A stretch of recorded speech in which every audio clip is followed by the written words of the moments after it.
The Project for the New American Century was an American think tank based in Washington, D.C. established in 1997 as a non-profit educational organization founded by William Kristol and Robert Kagan.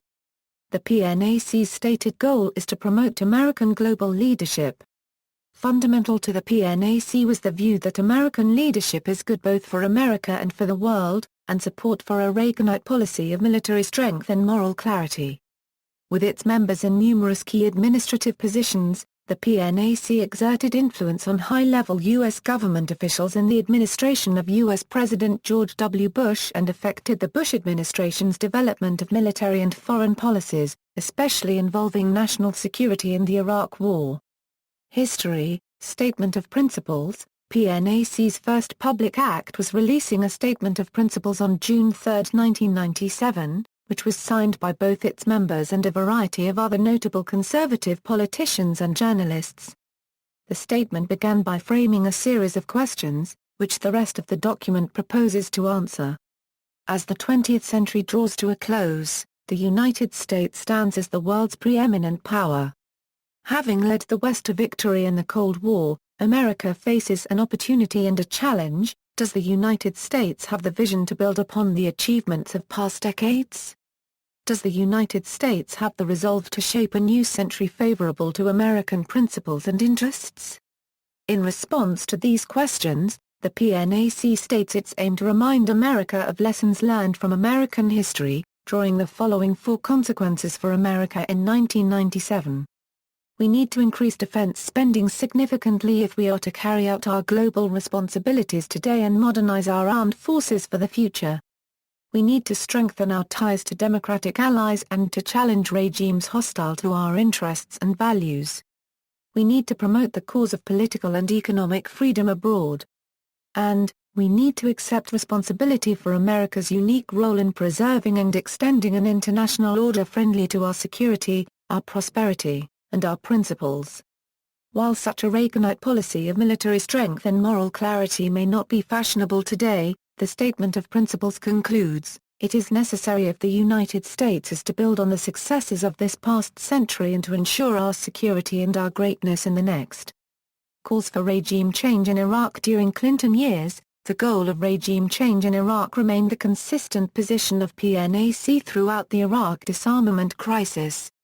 Richard Perle, who later became a core member of PNAC, was involved in similar activities to those pursued by PNAC after its formal organization.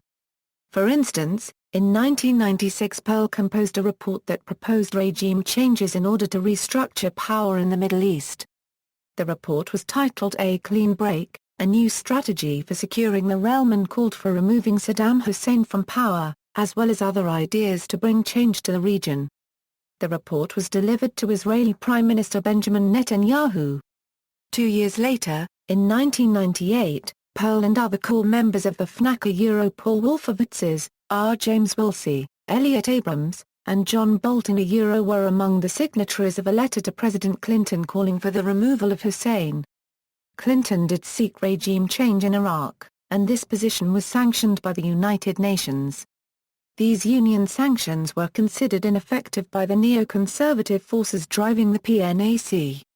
The PNAC core members followed up these early efforts with a letter to Republican members of the U.S. Congress Newt Gingrich and Trent Lott, urging Congress to act. The PNAC also supported the Iraq Liberation Act of 1998, which President Clinton had signed into law. On January 16, 1998, following perceived Iraqi unwillingness to cooperate with UN weapons inspections, members of the PNAC, including Donald Rumsfeld, Paul Wolfowitz, and Robert Zoellick, drafted an open letter to President Bill Clinton, posted on its website, urging President Clinton to remove Saddam Hussein from power using U.S. diplomatic, political, and military power. The signers argued that Saddam would pose a threat to the United States, its Middle East allies, and oil resources in the region, if he succeeded in maintaining what they asserted was a stockpile of weapons of mass destruction. They also state, we can no longer depend on our partners in the Gulf War to continue to uphold the sanctions or to punish Saddam when he blocks or evades UN inspections, and American policy cannot continue to be crippled by a misguided insistence on unanimity in the UN Security Council. They argue that an Iraq war would be justified by Hussein's defiance of UN containment policy and his persistent threat to U.S. interests. On November 16, 1998, citing Iraq's demand for the expulsion of UN weapons inspectors and the removal of Richard Butler as head of the inspections regime, Kristol called again for regime change in an editorial in his online magazine, The Weekly Standard. Any sustained bombing and missile campaign against Iraq should be part of any overall political military strategy aimed at removing Saddam from power. Kristol states that Paul Wolfowitz and others believed that the goal was to create a liberated zone in southern Iraq that would provide a safe haven where opponents of Saddam could rally and organize a credible alternative to the present regime. The liberated zone would have to be protected by U.S. military might, both from the air and, if necessary, on the ground. In January 1999, the PNAC circulated a memo that criticized the December 1998 bombing of Iraq in Operation Desert Fox as ineffective, questioned the viability of Iraqi democratic opposition which the U.S. was supporting through the Iraq Liberation Act, and referred to any containment policy as an illusion. Rebuilding America's Defenses. In September 2000, the PNAC published a controversial 90-page report entitled Rebuilding America's Defenses, Strategies, Forces, and Resources for a New Century. The report, which lists as project chairman Donald Kagan and Gary Schmidt and, as principal author, Thomas Donnelly, quotes from the PNAC's June 1997 Statement of Principles, and proceeds from the belief that America should seek to preserve and extend its position of global leadership by maintaining the preeminence of U.S. military forces. The report argues, the American peace has proven itself peaceful, stable, and durable. It has, over the past decade, provided the geopolitical framework for widespread economic growth and the spread of American principles of liberty and democracy. Yet no moment in international politics can be frozen in time. Even a global Pax Americana will not preserve itself.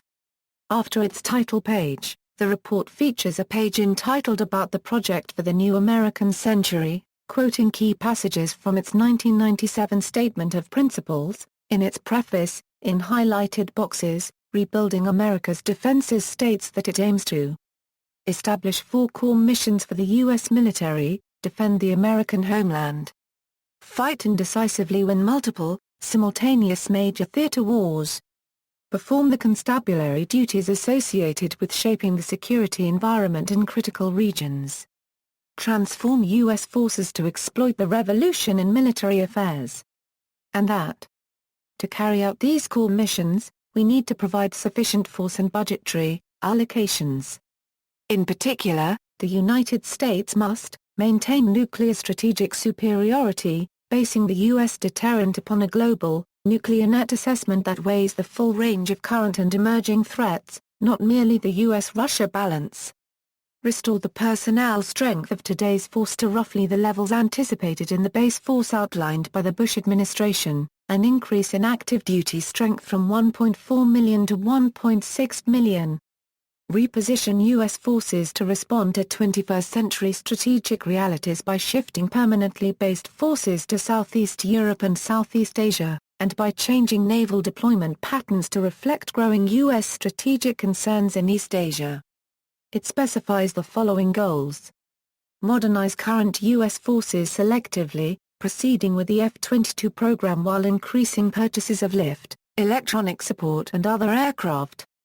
Expanding submarine and surface combatant fleets. Purchasing Comanche helicopters and medium-weight ground vehicles for the Army, and the V-22 Osprey tilt-rotor aircraft for the Marine Corps. Cancel roadblock programs such as the Joint Strike Fighter, CVX aircraft carrier, and Crusader howitzer system that would absorb exorbitant amounts of Pentagon funding while providing limited improvements to current capabilities. Savings from these cancel programs should be used to spur the process of military transformation. Develop and deploy global missile defenses to defend the American homeland and American allies, and to provide a secure basis for U.S. power projection around the world. Control the new international commons of space and cyberspace, and paved the way for the creation of a new military service US Space Forces with the mission of space control. Exploit the revolution in military affairs to ensure the long-term superiority of U.S. conventional forces. Establish a two-stage transformation process which maximizes the value of current weapons systems through the application of advanced technologies, and produces more profound improvements in military capabilities, encourages competition between single services and joint service experimentation efforts. Increase defense spending gradually to a minimum level of 3.5 to 3.8% of gross domestic product, adding $15 billion to $20 billion to total defense spending annually. The report emphasizes fulfilling these requirements is essential if America is to retain its militarily dominant status for the coming decades. Conversely, the failure to meet any of these needs must result in some form of strategic retreat. At current levels of defense spending, the only option is to try ineffectually to manage increasingly large risks, paying for today's needs by shortchanging tomorrow's. Withdrawing from constabulary missions to retain strength for large-scale wars. Choosing between presence in Europe or presence in Asia. And so on. These are bad choices. They are also false economies. The savings from withdrawing from the Balkans, for example, will not free up anywhere near the magnitude of funds needed for military modernization or transformation. But these are false economies in other, more profound ways as well. The true cost of not meeting our defense requirements will be a lessened capacity for American global leadership and, ultimately, the loss of a global security order that is uniquely friendly to American principles and prosperity. In relation to the Persian Gulf, citing particularly Iraq and Iran, Rebuilding America's Defenses states that while the unresolved conflict in Iraq provides the immediate justification for U.S. military presence, the need for a substantial American force presence in the Persian Gulf transcends the issue of the regime of Saddam Hussein, and over the long term, Iran may well prove as large a threat to U.S. interests in the Persian Gulf as Iraq has. And even should US-Iranian relations improve, retaining forward-based forces in the region would still be an essential element in U.S. security strategy given the long-standing American interests in the region. One of the core missions outlined in the 2000 report Rebuilding America's Defenses is fight and decisively win multiple, simultaneous major theater wars. Post-9/11's call for regime change in Iraq. On September 20, 2001, the PNAC sent a letter to President George W. Bush, advocating a determined effort to remove Saddam Hussein from power in Iraq, or regime change. Even if evidence does not link Iraq directly to the attack, any strategy aiming at the eradication of terrorism and its sponsors must include a determined effort to remove Saddam Hussein from power in Iraq. Failure to undertake such an effort will constitute an early and perhaps decisive surrender in the war on international terrorism. From 2001 through 2002, the co-founders and other members of the PNAC published articles supporting the United States invasion of Iraq. On its website, the PNAC promoted its point of view that leaving Saddam Hussein in power would be surrender to terrorism. In 2003, during the period leading up to the 2003 invasion of Iraq, the PNAC had 7 full-time staff members in addition to its board of directors. Human rights and the EU arms embargo. In 2005, the European Union considered lifting the arms embargo placed on Beijing. The embargo was put in place after the events at Tiananmen Square in 1989. The PNAC, along with other concerned countries, composed a letter to Javier Solana, asking that the EU not lift the embargo until 3 conditions were met: a general amnesty of all prisoners of conscience, including those imprisoned in connection to peaceful protest in 1989, and public trials by independent court for those charged with criminal acts. A reversal of the official verdict on the 1989 movement as a counter-revolution riot, allowing an independent truth commission to investigate and provide a comprehensive account of the killings, torture, and arbitrary detention, and bringing to justice those responsible for the violations of human rights involved. Adoption and implementation of the International Covenant on Civil Political Rights, taking concrete actions to enforce other international human rights conventions and treaties that China has joined. The justification for these conditions was explained as follows: doing away with this sanction without corresponding improvements in human rights would send the wrong signal to the Chinese people, including especially those of us who lost loved ones, who were persecuted, and for all Chinese who continue to struggle for the ideal that inspired the 1989 movement. And of the organization, by the end of 2006, PNAC was reduced to a voicemail box and a ghostly website, with a single employee left to wrap things up, according to the BBC News.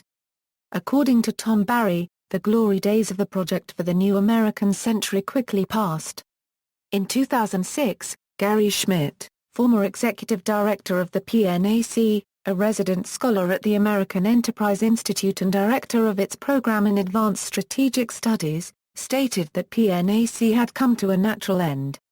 When the project started, it was not intended to go forever. That is why we are shutting it down. We would have had to spend too much time raising money for it, and it has already done its job. We felt at the time that there were flaws in American foreign policy, that it was neo-isolationist. We tried to resurrect a Reaganite policy. Our view has been adopted. Even during the Clinton administration we had an effect, with Madeleine Albright, then Secretary of State, saying that the United States was the indispensable nation. But our ideas have not necessarily dominated. We did not have anyone sitting on Bush's shoulder. So the work now is to see how they are implemented.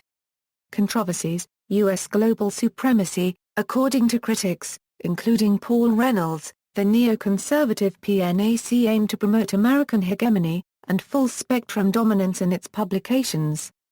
Ebrahim Afsar, in Creed, Cabal, or Conspiracy The Origins of the Current Neoconservative Revolution in U.S. Strategic Thinking, published in the German Law Journal, cited Jochen Bar paragraph LSCHE's view that the goal of the PNAC was world dominance or global hegemony by the United States. According to Bar paragraph LSCHE, rebuilding America's defenses was developed by Rumsfeld, Cheney, Wolfowitz and Libby, and is devoted to matters of maintaining U.S. preeminence, thwarting rival powers and shaping the global security system according to U.S. interests. George Monbiot, a political activist from the United Kingdom, stated, "To pretend that this battle begins and ends in Iraq requires a willful denial of the context in which it occurs. That context is a blunt attempt by the superpower to reshape the world to suit itself." PNAC co-founder Robert Kagan countered such criticism in his statement during a debate on whether or not the United States is, and should be, an empire. "There is a vital distinction between being powerful, even most powerful in the world, and being an empire. Economic expansion does not equal imperialism, and there is no such thing as cultural imperialism. If America is an empire, then why was it unable to mobilize its subjects to support the war against Saddam Hussein? America is not an empire, and its power stems from voluntary associations and alliances. American hegemony is relatively well accepted because people all over the world know that U.S. forces will eventually withdraw from the occupied territories. The effect of declaring that the United States is an empire would not only be factually wrong, but strategically catastrophic. Contrary to the exploitative purposes of the British, the American intentions of spreading democracy and individual rights are incompatible with the notion of an empire. The genius of American power is expressed in the movie The Godfather 2, where, like Hyman Roth, the United States has always made money for its partners. America has not turned countries in which it intervened into deserts. It enriched them. Even the Russians knew they could surrender after the Cold War without being subjected to occupation. Excessive focus on military strategies, neglect of diplomatic strategies. Jeffrey Record, of the Strategic Studies Institute, in his monograph Bounding the Global War on Terrorism, Gabriel Kolko, research professor emeritus at York University in Toronto, and author of Another Century of War. In his article published in Counterpunch, and William Rivers Pitt, in Truth Out, respectively, argued that the PNAC's goals of military hegemony exaggerated what the military can accomplish, that they failed to recognize the limits of U.S. power, and that favoring preemptive exercise of military might over diplomatic strategies could have adverse side effects. The Sydney Morning Herald published an English translation of an article published in German in Der Spiegel summarizing former President Jimmy Carter's position and stating that President Carter judges the PNAC agenda in the same way.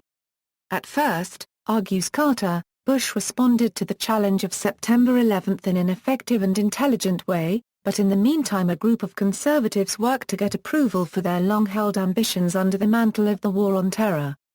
The restrictions on civil rights in the U.S. and at Guantanamo, cancellation of international accords, contempt for the rest of the world, and finally an attack on Iraq. Although there is no threat to the U.S. from Baghdad, all these things will have devastating consequences, according to Carter. This entire unilateralism, warns the ex-president, will increasingly isolate the U.S. from those nations that we need in order to do battle with terrorism. New Pearl Harbor, Section V of Rebuilding America's Defenses, entitled Creating Tomorrow's Dominant Force, includes the sentence, "Further, the process of transformation, even if it brings revolutionary change, is likely to be a long one, absent some catastrophic and catalyzing event like a new Pearl Harbor." Though not arguing that Bush administration PNAC members were complicit in those attacks, other social critics such as journalist Mark Danner, journalist John Pilger, in New Statesman, and former editor of the San Francisco Chronicle Bernard Weiner, in Counterpunch, all argue that PNAC members used the events of 9/11 as the Pearl Harbor that they needed that is, as an opportunity to capitalize on, in order to enact long-desired plans. Inexperienced in realities of war, former U.S. Congressman Lionel Van Dielen and UK Labour MP and father of the House of Commons, Tam Dalyell, criticised PNAC members for promoting policies which support an idealised version of war, even though only a handful of PNAC members have served in the military or, if they served, had never seen combat. As quoted in Paul Reynolds' BBC News report, David Rathkopf stated, "The project for the new American century's signal enterprise was the invasion of Iraq, and their failure to produce results is clear. Precisely the opposite has happened. The U.S. use of force has been seen as doing wrong and as inflaming a region that has been less than susceptible to democracy. Their plan has fallen on hard times. There were flaws in the conception and horrendously bad execution. The neocons have been undone by their own ideas and the incompetence of the Bush administration." In discussing the PNAC report Rebuilding America's Defenses, Neil Mackay, investigations editor for the Scottish Sunday Herald, quoted Tam Dalyell, "This is garbage from right-wing think tanks stuffed with chicken hawks, men who have never seen the horror of war but are in love with the idea of war. Men like Cheney, who were draft dodgers in the Vietnam War. These are the thought processes of fanaticist Americans who want to control the world." Elliot A. Cohen, a signatory to the PNAC Statement of Principles, responded in The Washington Post, "There is no evidence that generals as a class make wiser national security policymakers than civilians. George C. Marshall, our greatest soldier-statesman after George Washington, opposed shipping arms to Britain in 1940. His boss, Franklin D. Roosevelt, with nary a day in uniform, thought otherwise. Whose judgment looks better?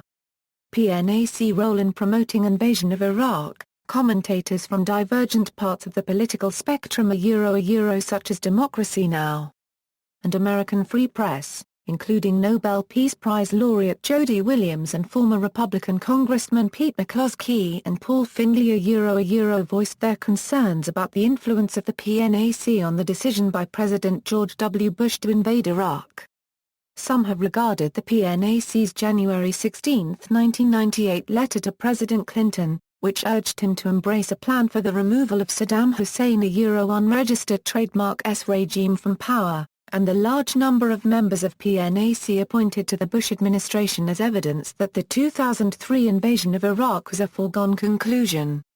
The television program Frontline, broadcast on PBS, presented the PNAC's letter to President Clinton as a notable event in the lead-up to the Iraq War. Media commentators have found it significant that signatories to the PNAC's January 16, 1998 letter to President Clinton included such later Bush administration officials as Donald Rumsfeld, Paul Wolfowitzes, Richard Perle, John Bolton, Richard Armitage, and Elliott Abrams. Future biological weapons that can target specific genotypes. Critics of the project for the New American Century, including Austin American Statesman book reviewer Kip Keller, highlighted the following quote from PNAC's report Rebuilding America's Defenses. And advanced forms of biological warfare that can target specific genotypes may transform biological warfare from the realm of terror to a politically useful tool. In a review of a book on the history of eugenics in the United States, Keller cited the quote as an example of modern-day thinking that continues the tradition of eugenics, saying that the quote proposed a sort of gene bomb, and accusing the authors of supporting the targeted extermination of a specific ethnic group, that is, genocide, the ultimate eugenic practice.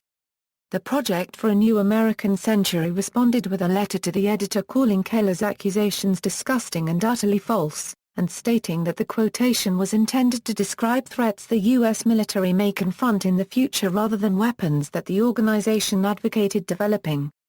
Persons associated with the PNAC, project directors, as listed on the PNAC website, project staff, former directors and staff, Daniel McIvergan, Deputy Director, signatories to Statement of Principles, signatories or contributors to other significant letters or reports, associations with Bush administration. After the election of George W. Bush in 2000, some of PNAC's members or signatories were appointed to key positions within the president's administration. See also, Center for a New American Security, American Century, A Clean Break, A New Strategy for Securing the Realm, Imperialism, Committee for the Liberation of Iraq, Office of Special Plans, Foreign Policy Initiative. Notes and references. External links, Project for the New American Century, archived copy from October 22, 2013, Project for the New American Century, archived copy from June 9, 2013.